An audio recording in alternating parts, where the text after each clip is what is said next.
What if I told you that you don't actually have a procrastination problem? You have a training problem because every single day, without realizing it, you are teaching your brain to delay things, not through one big decision, through 7 small, silent habits that feel completely harmless in the moment. And that's exactly why nobody notices them.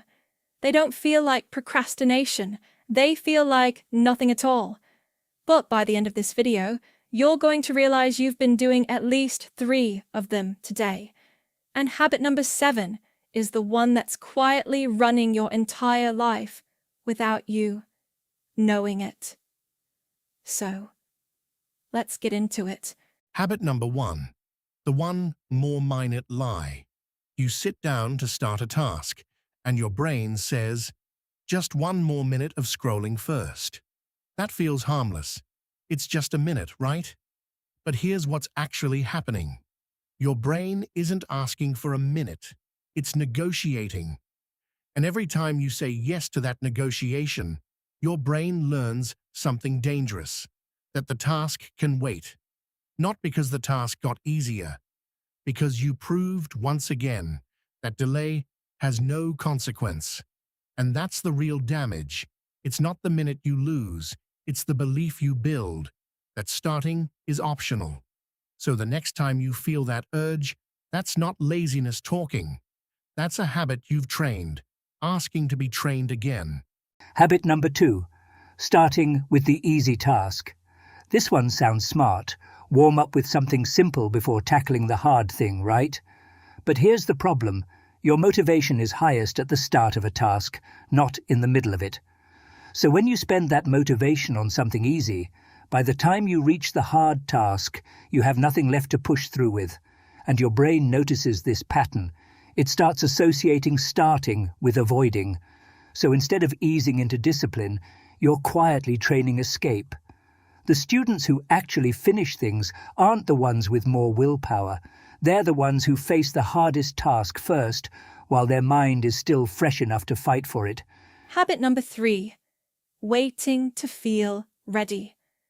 Most people believe motivation comes before action. So they wait. They wait to feel inspired, to feel focused, to feel in the mood. But motivation doesn't work that way. Motivation is not the cause of action. It's the result of it.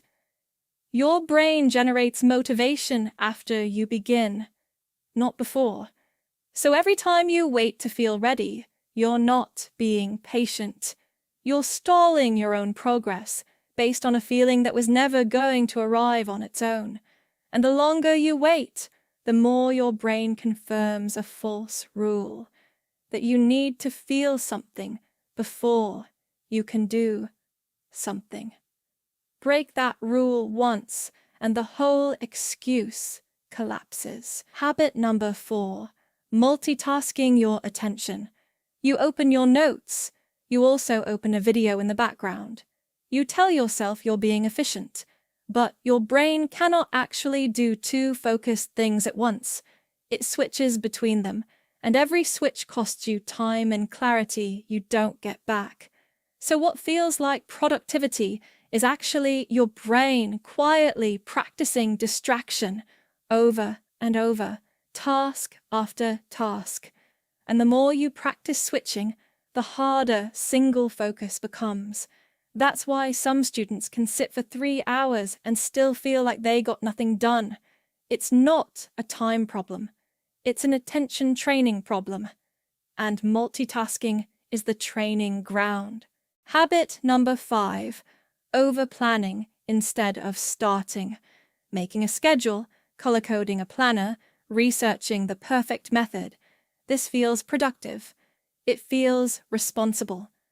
But planning without action is just procrastination wearing a disguise. Your brain gets a small hit of satisfaction from planning, the same kind it gets from actually doing the task. So it starts to substitute one for the other. You feel like you're moving forward, but you're standing completely still. And the danger is, this habit is the hardest one to catch, because it looks like discipline from the outside. Habit number 6, saying, "I'll do it later," without a time. Later is not a plan. It's a vague promise your brain doesn't take seriously because there's no specific moment attached to it. And here's what happens every time you say it. Your brain files the task away as unfinished, but not urgent. So it keeps quietly draining your mental energy in the background, even while you're doing something else. That's why unfinished tasks feel heavier the longer you avoid them. Not because the task changed, but because later never arrives and your brain knows it. Habit number 7. And this is the one running everything else. Avoiding discomfort instead of sitting with it. Every single procrastination habit we just talked about has one thing in common. They're all small ways of escaping a slightly uncomfortable feeling. The mild boredom of starting. The mild fear of doing it wrong. Your brain is wired to move away from discomfort. That's not a flaw, that's survival instinct. But growth, focus, and discipline all live on the other side of that same discomfort. So the moment you learn to sit in that uncomfortable few seconds without escaping into your phone, into planning, into later, everything else on this list starts to lose its power over you.